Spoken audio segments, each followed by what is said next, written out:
Ladies and gentlemen, welcome to the Road to Edmond podcast. My name is Trip Fuller, and I'm here with David Trotter, the producer, the director, the man behind the Road to Edmond, which is that provocative film that questions faith, sexuality, and Jesus, and definitively answers the age-old question of just how far is too far. But we're not going to tell you right now because we want you to watch the movie. What's up, Dave? What's up, Trip Fuller? Great to be with you. I have a little cold, so, my apologies. It's been freezing here in Southern California today. It's only getting up to about 70. So it's a little challenging here. We got a lot of sickness going around. Oh, a lot of pain there for you. They delayed schools here in North Carolina because it was 13 degrees when we woke up. Whoa. It was a 2-hour cold delay. Not because we have colds, but because it is cold. Why do you delay school because it's cold? School buses. They don't start? No, like kids waiting at school bus stops. Oh. It's so cold, they worry about little bitty kids, elementary schoolers at school bus stop. Okay. All right. Well, I don't think we have that problem here. David supports children. All right. So the Road to Edmond. Have you ever been to Edmond before you decided you wanted to do this movie? I'd never been to Edmond, Oklahoma. No, but I knew there was a giant church. I actually saw a study that just came out that said the largest church in America is now in Edmond, Oklahoma. Actually, it's like headquartered there, but they have locations all over the place. Lifechurch.tv. Well, I just want them to know we're open to them, funding large portions of the movie. We would be happy for them to sponsor it. So the film itself is exploring faith, questions around faith and Jesus and sexuality and this stuff. So as someone who brought their own faith into the desire to make this film, like how would you describe the faith that you inherited and the questions that you kind of carried into this story? Absolutely. I grew up in a Christian home in Kentucky, actually. And we were a part of a house church movement that some would consider a cult. Looking back on it, it was called the shepherding movement or the covenant movement. So I grew up going to church in a home on Sundays and found that to be very warm and connecting. And I saw my parents modeling relationships with other people. When I was sophomore in high school, we moved to Northern California because my parents wanted to plant a church in Northern California where my dad had gone through his high school years. And so my senior year of high school, my parents planted a church. And then I ended up going to what is now called Vanguard University in Southern California to go to school to be a pastor. So I have all of this background of growing up in a Christian home, a lot of relationships, a lot of connection. There's healthy dynamic. It wasn't a cult experience for our family. It was positive. So I became a pastor and was in an evangelical atmosphere for 10 plus years. And through that, I really didn't question a lot of things. I just taught the party line and found that resonated with me. When there were questions brought up, I will say that there was a nervousness about liberals, right? Nervousness about other agendas, a nervousness about people who didn't see Christ the way that we saw him. But having now been out of the pastorate for 10 years, I've had a lot of those questions myself. Mm-hmm. And I've come across people like yourself who go, man, these people really love Jesus, really have a genuine spirituality, but man, they ask different questions than I was ever even able to ask. It's kind of like when you don't even know that there is a question, you wouldn't even think about asking it because that's completely off the table. Does that make sense? Yeah. Now, you had made a number of documentaries before this and have been a part of kind of helping people build online brands, marketing, design, this type of stuff, telling, a documentary is telling a story about something that happened in the world and things. So to do a kind of more straightforward fictional film exploring topics is, a growth for you as an artist and storyteller. So, like, what's the connection between wanting to grow into that type of art and saying yes to being part of a film exploring questions that you are still exploring yourself? Yeah, so I got into filmmaking because I had a passion for social justice issues. I'd made several documentaries. I wanted to take my own work to the next level by having a scripted feature film. And I'd written a script for another film, and I was having problems getting funding. But I just was very passionate about wanting to make a film. And in the process, I'm asking a lot of these questions. I'm asking questions, like we said, about faith, about Jesus, about sexuality. And so I thought to myself, man, what would it look like to create a film that was an expression of my own spirituality at this season of life? Would there be a story that would embody those questions? The story of The Road to Edmond is not my story. I was never really a youth pastor. I didn't have the challenges that Cleo, the main character, had, but the questions that he's asking and the questions that the film is asking are questions that I have asked and continue to ask. And so I felt like the film would be a great way for me to ask those questions in a more public way. It's not necessarily helpful for maybe some of my relationships with evangelical friends or family, but I believe that it would resonate with others who are asking those similar questions or maybe are afraid to ask those questions. And so that's when, I reached out to you as a friend and said, Tripp, hey, I've got this idea for a film that I think you and our mutual friend, Nathaniel Welch, could star in. And that began the conversation. Well, so if in one sense you do these documentaries to kind of put in front of other people of faith, communities of faith who are doing justice work, right? Like you're wanting to highlight the work in India in these orphanages and that type of stuff. To then do that, to tell that part of your faith that isn't settled yet, but is unsettled, that is asking questions, it seems to me an appropriate place to do that is a narrative, a fictional narrative like The Road to Edmond. Not that we want to tell everyone about the two characters and their interactions and everything, but the relationship between Cleo and Larry and all the baggage and blessing they bring in from their past out of their own experiences with faith and spirituality, I think allows you to create a piece of art that allows multiple answers to the questions that you're carrying to land, right? Like where you end up 3 or 4 years from now can still resonate with this film, even though you don't know exactly where you're going to end up. Yeah, it's kind of messy. It's messy for me. And there's two reasons why it's messy, because part of my own personality is that I want to get things right. That's kind of just, I don't know. I just want to, I want to do the right thing. And that not only includes, with other people in my life in terms of integrity, but it includes God in there, right? I want to just tell me what to do and I'll do it. Like I'll make it happen. I was a kid that was more compliant, more like, hey, I want to do the right thing. I want to honor my parents. I want to help other people.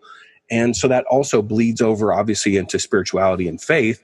And I want to do the right thing with God. Oh man, I've started to question things, especially when it comes to salvation or atonement or sexuality, which are two big hot button issues right now in the faith world, it seems like. And so as I began to question those, yes, a film is a great venue for that. The greatest challenge that I have is not only what does God think, but what do other people think? Right? What do friends and family think? And, calling my parents and saying, hey, I'm making this movie and it's going to have topics that you're not going to resonate with. It's going to really be challenging. And to hear the hesitation in their voice, that's not fun for me. Right? And I know that there are a lot of people that I'm connected with through other films that I've done, through ministry that I've done, people that have been a part of churches that I'm a part of, people that are friends, obviously, through social media, that are not going to resonate with the question, because in the world of more of a conservative evangelical culture, Trip, it's not okay to ask the question. Mm-hmm. Because if you're asking the question, that means that maybe you don't have enough faith, that you don't believe the right thing. Believing the right thing, obviously, is number one. Perhaps you'd even, from a Pentecostal or charismatic perspective, be opening the door for Satan to do something in your life. Right? It's kind of comical, but that's a big part of the theology. Like, if you ask a question, you might be opening the door for Satan to cause more questions. And if you cause more questions, then you might really change your mind on something, and we can't change our minds. I don't say that with like making fun. I just go, that's the culture. And I go, man, I just don't know if that resonates with me anymore. How can we ask questions? And so the film in reality is not so much about salvation, heaven, hell, atonement, or sexuality. It's really about questions, and liberating people to say, you can ask questions. It's okay. Yeah, let's ask questions. Mm-hmm. Well, and another thing I think that's going to be helpful that the film does is just the whole opening of Larry and Cleo's relationships. They begin in places that are very, ideological sounding. They sound like tropes you see in culture of an evangelical and someone who's really pissed to have an evangelical in their car, right? Like, and through hilarious things, those walls break down, right? Like, so it's in the same concern you have about people feeling awkward about the questions and stuff around it.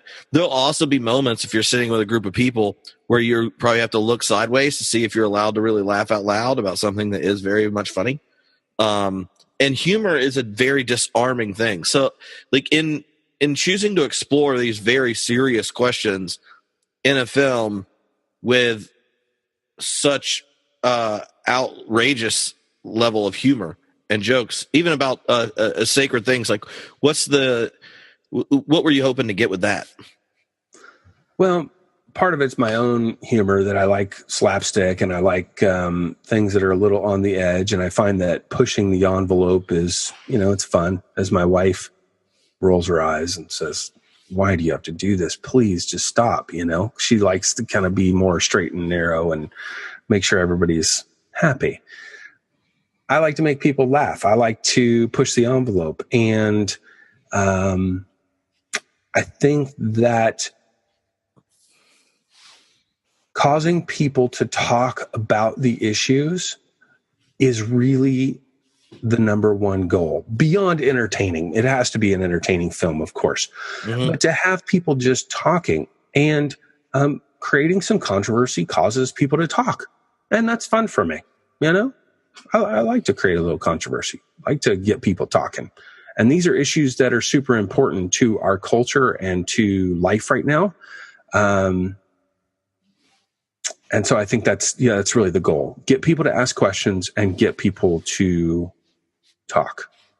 Well, one of the other things that really sticks out to me, and this is just by me dramatically retelling things that happened in the film, is some of the humor is so direct that you laugh at it because it's so awkward. That it's like it's pushing a button you all know is there, and they get mutually pushed, right? Like, oh, let's push the thing that annoys the much more progressive person right here. Oh, well, here's something that is like oh, don't cross that taboo. Oh, I'm going to do that too. And in doing it, it's like, no, take the questions, the content of these relationships and the questions seriously. But maybe we take ourselves way too seriously. And maybe we take the totality of what we've been handed and out of our traditions too seriously, that we miss the life that exists in it. And I think humor, when you're able to laugh at a joke that you don't think you should have laughed at, and learn from the experience of someone in a film who's not like yours, then progress is being made. Even if you hold the same, convictions at the end, you hold them with a much more generous spirit. Well, and I think the film is probably mutually offensive to all parties. I think that there's something, if you want to be offended, there's going to be a lot of things that you can be offended by in the film. And particularly tilapia lovers of America. Tilapia lovers of America will be definitely offended. I think PETA might have some challenges with a couple of scenes. But look, well, that's why Contessa attacked me. I think one of the things that's funny, it's actually antithetical in the joking that's offensive to both parties, is I actually really care. And when I say both parties, it's creating a dualistic conservative or progressive. There's obviously a continuum, but I really care about everyone in that would be watching this film. Those who are conservative, that would have more of a traditional perspective on sexuality or salvation or Jesus. Man, I get that, because I have had that, or have that, or I'm from that. That's my background. I have great compassion for that. And that's one of the reasons why in certain scenes toward the end, when we're talking about sexuality, you won't hear or see a definitive response from certain characters, that we kind of leave things up to the audience to decide what are they saying, because I care about people who are more on the progressive side, because I'm resonating with many of those values and thoughts. I care about people on more of the conservative side because that's where I've come from. So I really would want this film to be mutually offensive because we care. Well, so tell me about your most memorable moments during the whole filming process. Oh man, it was a grueling. I believe we filmed in about 12 days. The filming, and this was in August of 2017. We filmed in Colorado and Oklahoma, and it was just pretty grueling. I think the most memorable was, there's so many moments, but probably trying to get this dove to land on your head while you're almost naked in a freezing Colorado river. And we keep throwing the dove that's lashed with a fishing line. And the owner, said that the dove was trained. Sachi was trained to fly on people's heads. And, through the magic of editing, it definitely looks like the dove landed on your head. And it definitely looks like you're standing in a cold river. And that is not CGI. Not CGI. It was also the easiest acting of the entire film. was looking cold. Yeah. So now I just remember doing the first long serious scene and thinking I just completely nailed a 10-minute monologue, and being told that the cameras were jumpy and we're going to do it again. And now I was a theater. I was at the art school for theater. It was a theater major. So you don't you don't worry about how cameras are working when you're doing theatrical productions. And I get done and I'm emotionally exhausted from it. And we're all right, so we're going to have to hook these up differently. And I got all of a sudden my insides are I want to kick you. I just want to kick you right now. But you didn't think about this in advance. Well, we thought about it more after the fact. We did think about it in advance, but I want to go back to Trip, even the motivation a bit more about this film, because all of us have experiences over the course of our life that begin to layer and are interconnected to one another, and they either cause us, we can frame those to reinforce our existing beliefs, or we can be prodded or nudged to ask questions about the interconnection of these experiences and what do they mean. And so for me, I began to look back over the course of my life. I'm 44. I'm thinking back about these different experiences that I've had about whether it was sexuality or salvation. And the fabric of those connections began to kind of pull apart a little bit as I began to talk to other people. And it wasn't, my experiences weren't now just reinforcing what I had been told to believe or what I had taught over so many years as a pastor. I started to question those. And then you start to look back over those experiences and go, oh, maybe that actually meant something else, or maybe I could reframe it in a different way. I think back about when I was a senior in college. I actually was married. I got married at 21. And there was a guy who came to our campus at Vanguard University. His name was Andy Comiskey. And he came and taught about, he just kind of opened up a dialogue about homosexuality. And were there possibilities of Christ causing transformation? And he was talking about the work and ministry that he was doing. And I came back to the apartment that my wife and I were sharing, and I felt so emotional. I felt like I said to her, I go, I think that I'm going to be involved in that in some way. I don't know how. I don't know where. There wasn't this sense of like, I need to change these people. I just had a deep level of compassion for people who had a different life experience than me in terms of sexuality.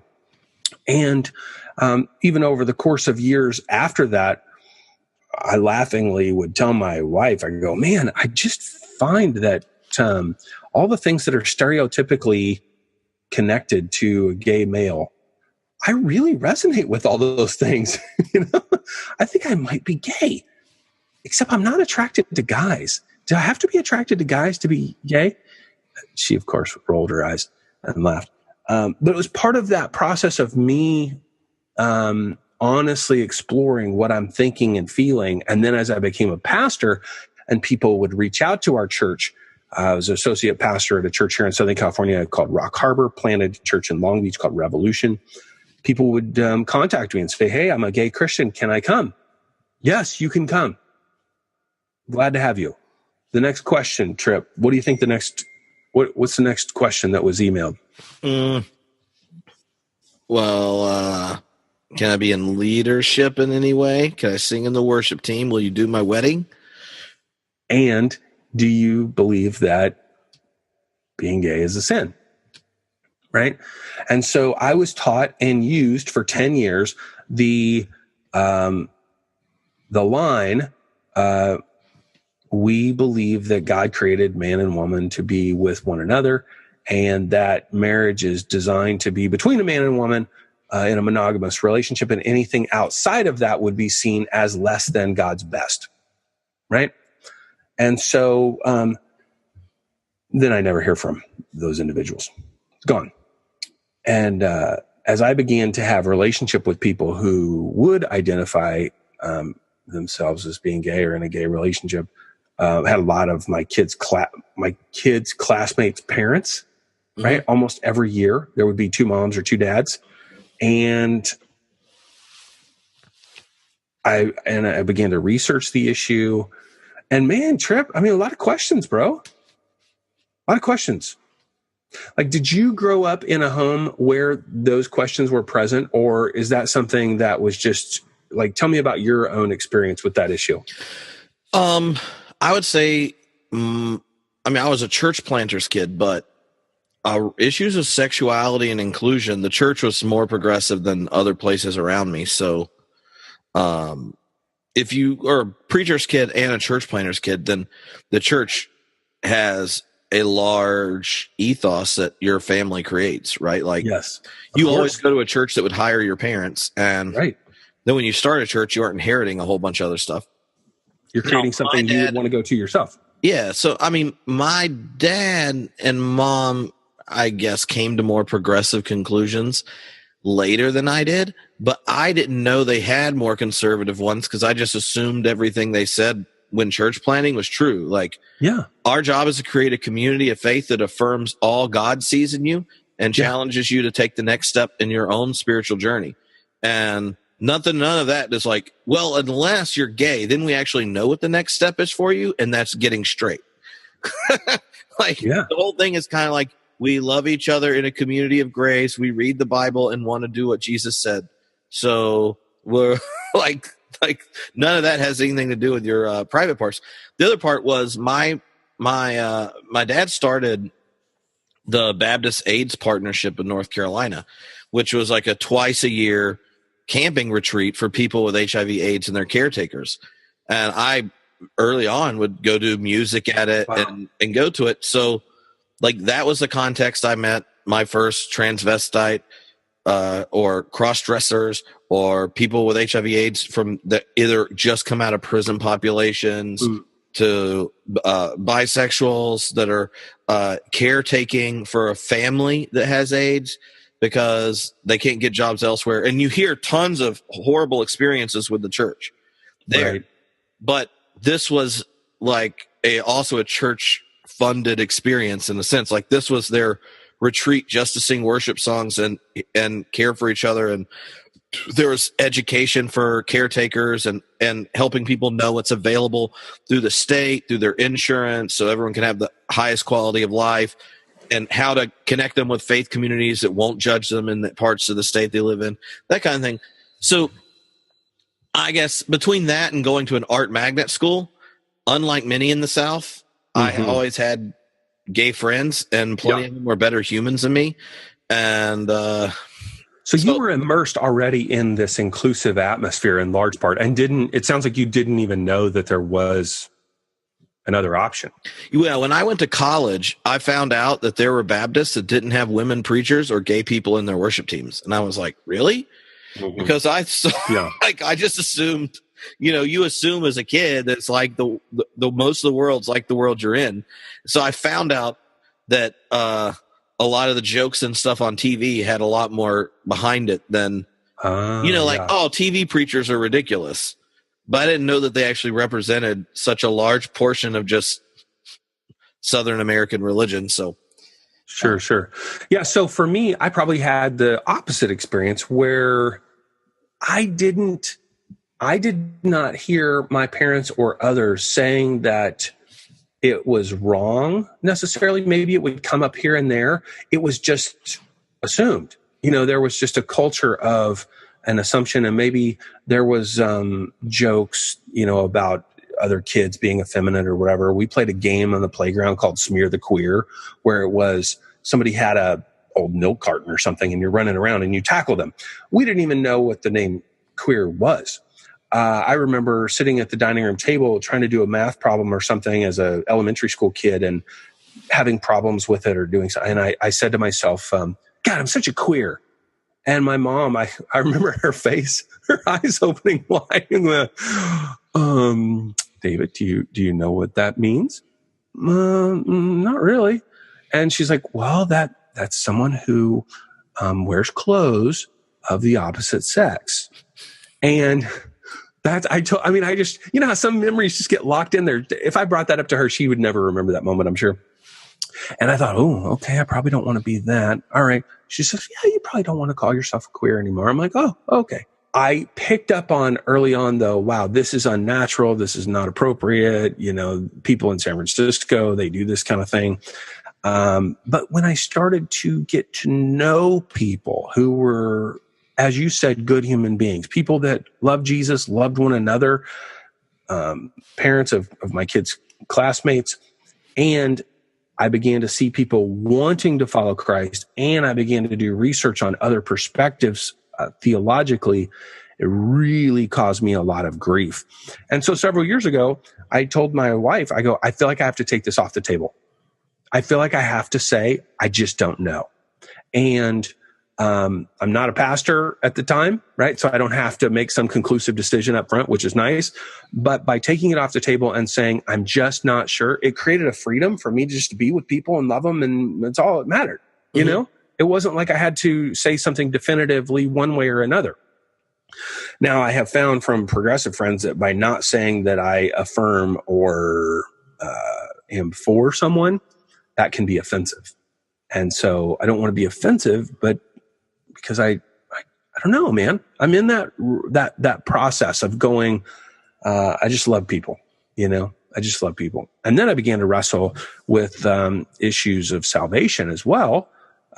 Just asking questions, just asking those similar questions. And And you've introduced me to some of those questions. And so go ahead. Oh, I was just going to say, like, I always assumed, other than just like people just being uncomfortable with people they don't know yet, which is an extremely human thing. And we should have strategic patience with people that, people or cultures or experiences you do not know, like haven't touched and encountered, you're naturally going to be repulsed by them. Like that's just how human brains work. Or anxious or nervous or mistrusting. Yeah, you're going to be predisposed to dismiss, disengage, or judge it or whatever. So in one sense, you're just like, you can see why people could have hangups with that. It's just when God gets attached to it that it's weird.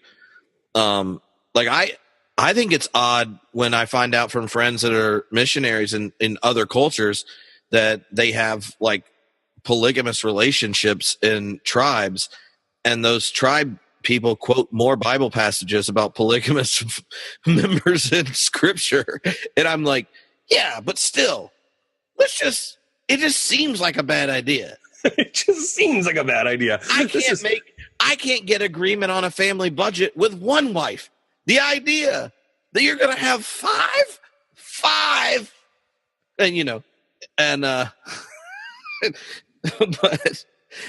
but you're just like, oh yeah, that sounds like, ugh. But outside of that, I don't get how the sexuality issue is as big a deal. I guess I just don't really get why it's that big a deal. To me, once you move past a very conservative understanding of biblical interpretation, it just doesn't work. Or at least it doesn't. You're breaking up. Oh. I think I might have lost you. I can hear you. Oh, there you go. Okay, you're back. Oh. So I was going to say, past. Yeah, once you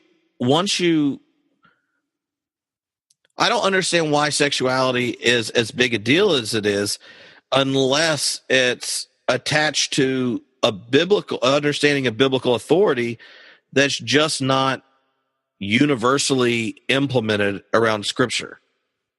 If that makes sense. Like, I get the cult, like, oh, that creeps me out, or I don't like that, or whatever. But once people get over that, it doesn't take them a long time before they tend to not think it's that big a deal. But I do get the issue if you have some really high view of Scripture, then you're just going to keep pointing at the same verses and insist they really mean, gay marriage or something. Like, where does the insecurity come from in evangelicalism around the issue of sexuality? Well, I think you pointed to it. It's the Bible. Because if the Bible is not true about this, then what is it also not true about? And so it is more of the literalist interpretation. But, we're choosing which things we're going to be literal about and which things we're not, which things are cultural and which are not. And so I think that there's that fear of that there's such a trusting of the Scriptures. The Bible says it. I believe it. That settles it.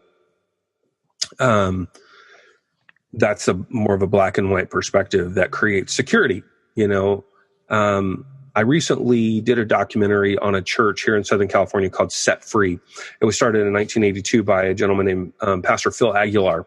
And I've spent over a year doing this documentary. It's a fascinating group that some would consider a cult. He was very active in Trinity Broadcasting Network on TV, and they primarily reached those who are coming with addiction issues and out of gang backgrounds, out of prison. And so there is a natural predisposition to a theology that is very black and white, right? The Bible says it, and that settles it. And I'm the leader, you're the follower. Jesus is our guide. We follow everything that Jesus says. By the way, I'm the one who's saying what Jesus says. It's a very strong authority. I would even go to say authoritarian church. that's the far extreme of what I think most evangelicals want. Just tell me what to do, right? That's part of my personality. Just tell me what to do. I want to do the right thing. And so I actually see that a lot of the motivation, although it can be fear, there's positive intention behind it. There's a positive intention of, I just want to honor God, right? Now there's fear mixed into it as well. I don't know what to do, and so forth. So one of the books that really impacted me in thinking about this is by David Gushee. Is that how you say his last name? Gushee? Yeah. Yeah, you know him. He wrote a book called Changing Our Mind. And he is a very popular evangelical ethicist. And he changed his mind. And so he goes through the reasons why in the book, not only from the relationships that he has, but also from a theological perspective. I would definitely recommend that book in thinking about this issue. But back to the motivation behind the passion of this issue. I really do think it's an issue of security, because when I'm secure in knowing that the Bible is true, I can rely on that. Then I don't have to question, because questions cause instability. Questions cause awkwardness. It causes being unknown. And there's enough unknown things in our world. So if I can count on this, it's solid, it's stable, it's concrete. I don't have to go through some sort of transformation process that causes me to feel awkward. Does that make sense? Stability is the goal. Yeah, I guess. And I guess the other side of that stability seems to be just not actually reading most of the Bible. Like, I mean, the Bible, it seems just like a bad use of the Bible. But I don't know what to tell you. It's just like, out of all the things you use it for,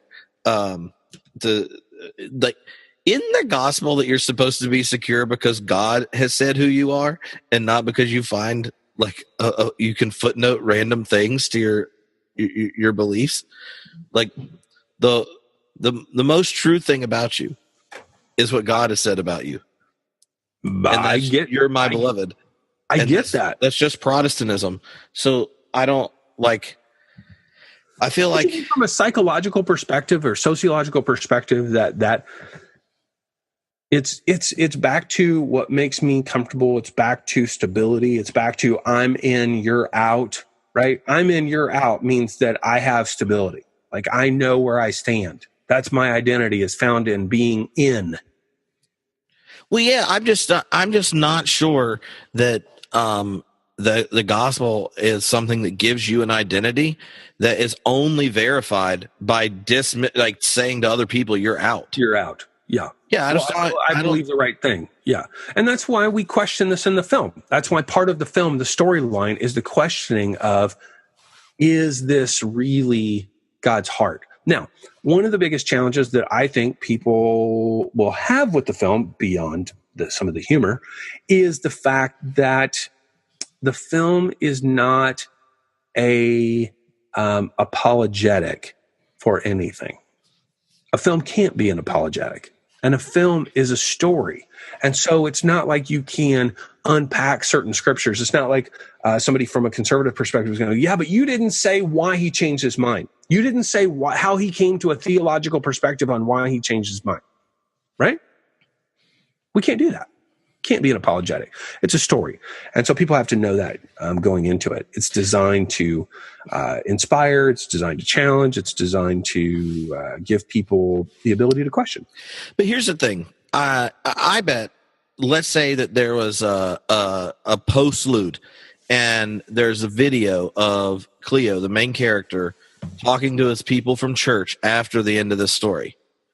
Whatever comes out of his mouth to explain to them whatever conclusion he draws that you don't even find out will not be telling them the story of the film. It'll be coming up with some Bible verses to justify a conclusion that he had interacting with Sarah and Crystal's wedding in the movie, and interacting with George and this crazy mechanic, AKA Jabez. Yeah. No, I'm just saying, like, the so many times our apologetics or our justifications theologically are Bible verse stamps to an actual story of our life where God was present, changing and interacting with us.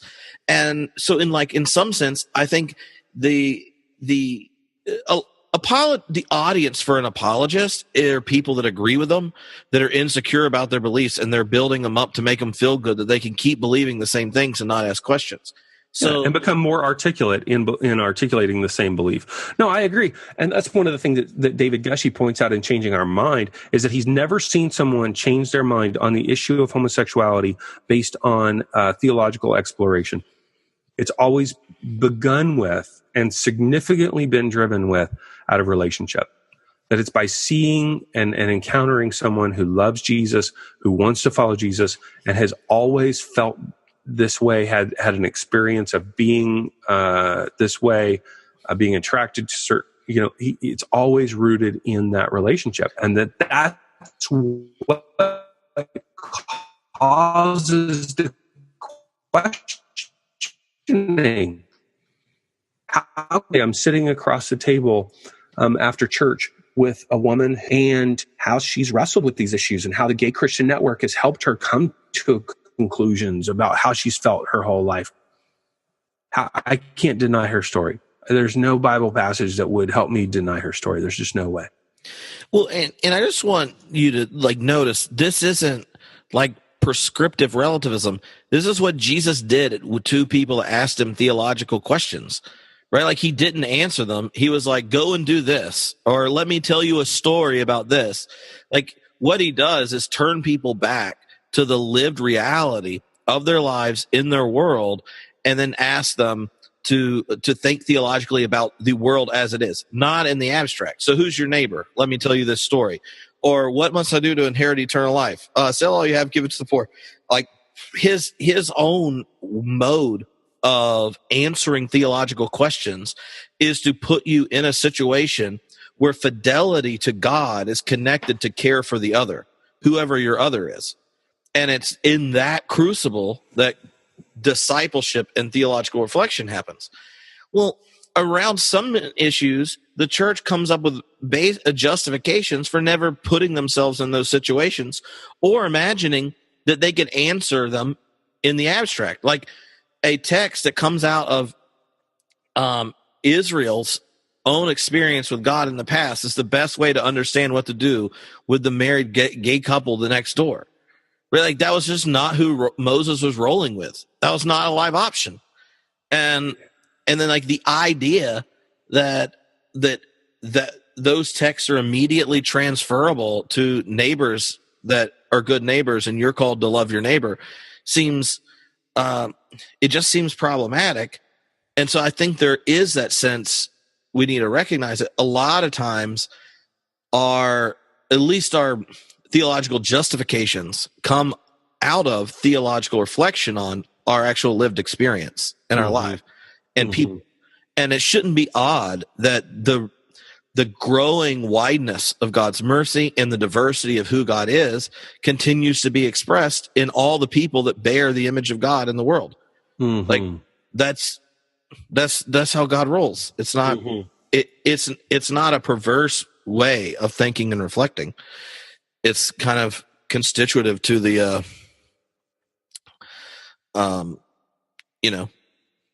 the enterprise. When I think about people ask me, why did you do this film? Because we'll go into this in another episode. Making a film, an independent feature-length scripted film, is not exactly easy.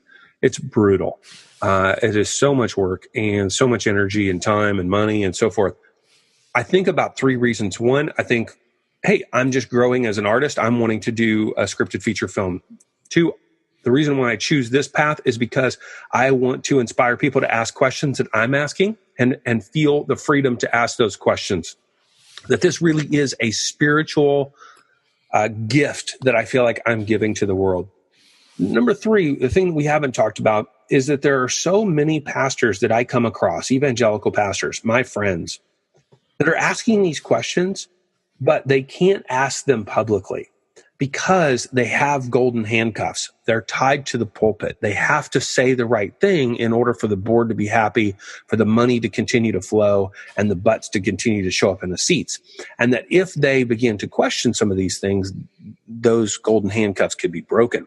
And so I want to be able to give, in a weird way, this film a gift to those pastors to say, hey, let us ask the questions for you. You may not be able to ask that question in a public way in your church, but use this film. You don't have to show it in the church, but use this film. You can even put it down, rip it up. It is all good. Use this film as a way to start that dialogue with your congregation. Because where you are at, Tripp, in terms of your thought process about God and theology is so far away from the average evangelical church. You know that. Come on now. Oh, I get it. I also agree with you. The number of ministers that would resonate with what you're saying on the DL and don't is high. And my main concern about evangelical ministers and very prominent professors at all their schools that don't say anything, is that the longer you have implied finality around this issue, is the longer people who are just figuring out who it is God made them to be receive your silence as condemnation. That's the concern I have. Not that you have to, I think our congregations, in the same way that at my more progressive congregations where I've been members for, I try to basically create space for more conservative Christians to be present. And we don't, you don't, if you think the Trinity's funny all the time, then you are in the minority opinion for most of church history. So you probably shouldn't feel bad that someone asked if we can use the actual Father, Son, Holy Spirit bit when baptizing, because the World Council of Churches does it. I'm sure evangelicals right now, they're like, there are churches that baptize without that. What? Yes, there are. But we baptize you in the liquidity of this water that flows from the Godhead. No, there's a whole host of other options. Okay, all right. But just in the sense that there are a lot of people that are in leadership that in their silence, it's as if this conversation should not be had. I interviewed what's his name? I forgot. The guy that's the editor-in-chief for Christianity Today, Mark Galley. And he was like, this is a boundary issue for evangelicals. If you're open and affirming, then you're not an evangelical. You are out. I was like, no. It's a boundary issue if you're out about being open and affirming, because I can tell you people that work for you and all the schools that you endorse and all this kind of stuff they just don't say anything. And it's real easy not to say anything if you're married and straight. But I was like, the idea that this is a boundary issue that lasts very long is weird, because you're going to lose lots and lots of people. And there are lots of teenagers that want to know whether or not they're lovable. And your silence is more problematic than your silence that leads to finality of a negative answer is more problematic than saying this congregation has people in different places around this issue. And it's not in the creed, so we aren't going to lose our sleep about it right now. But we are very confident that no matter where you are in your own self-understanding or in your journey, God loves all of you. That's not that's true about every sinner. That's not even hard to say. So whatever questions you're asking about yourself are ones we want to ask and wrestle with you. That shouldn't be, but it is, because if you ask the question, the assumption I think is you're going to get to the place everyone knows they're eventually going to get to anyway. That's why I think the rigidness is revelatory. Because you don't see a lot of rigidness around issues that they think aren't going to change. You see rigidness around issues where you already know you've lost and you're just trying to postpone the end of the war. I don't know. You're incredibly articulate and passionate about it and have a lot of experience with it. I'm very proud of this film. The film is continuing to be edited. I'm very proud of it. it's going to cause a lot of waves. I just know it's going to cause a lot of waves in both positive and negative ways. And I really don't care. I just want people to be able to have the conversation. And if this can be a way to do it, then so be it. And there were plenty of people involved in this that would not locate themselves anywhere near either one of us on these issues. And everyone got to have input in the process. So, like, one of the things I would just say that I think you did a good job of doing is negotiating the input and experiences and ideas from people at very different places.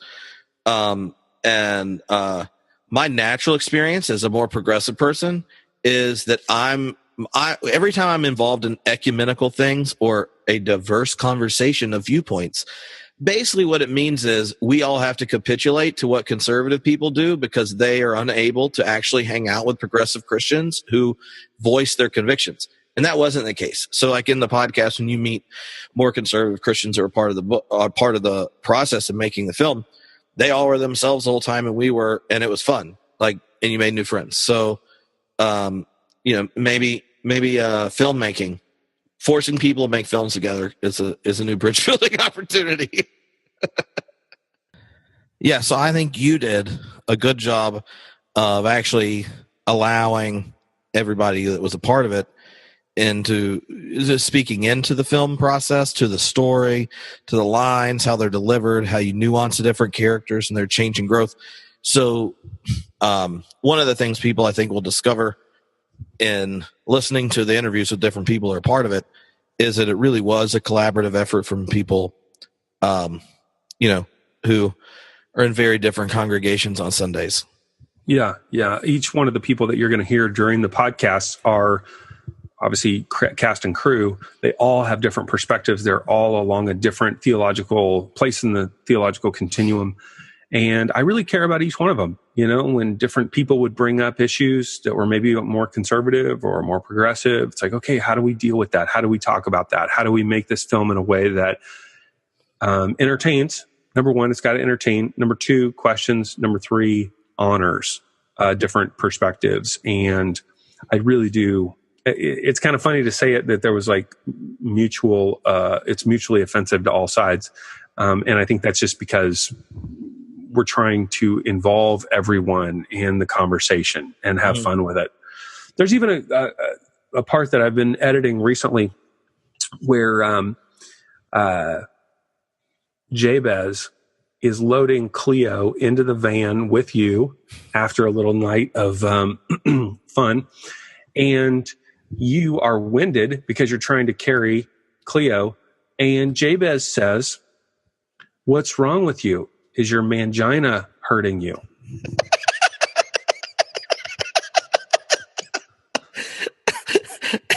I mean, I laughed so hard. When he says this. What's wrong with you? Is your mangina hurting? And I'm sitting there and I'm so torn because I'm going, gosh, can I leave that in the film? Should I leave that in the film? I mean, people that are progressive are going to really just be pissed off. I mean, that is so degrading to women, I guess it would be seen. And then conservatives are going to be pissed because it's like, oh my gosh, I've never even heard that term before. Can I laugh at that? You know what I mean? Like, that's what I'm talking about. That kind of comment. Is your mangina hurting you? Like, that's the kind of comment that is mutually offensive to everyone. And yet I'm laughing so hard. And when they meet George, who plays Jabez, and you hear more about the ways casting and improvisation hooked together for the production of this film, I think it will make perfect sense why no one anticipated certain things coming out of George's mouth. Yeah. I mean, what do you think? Like, let's take this statement as an example, Trip. I'd love your input. This is live editing feedback on the moment without seeing the scene. What's wrong with you? Is your mangina hurting? That's so offensive across the board and so hilarious. What are your thoughts? I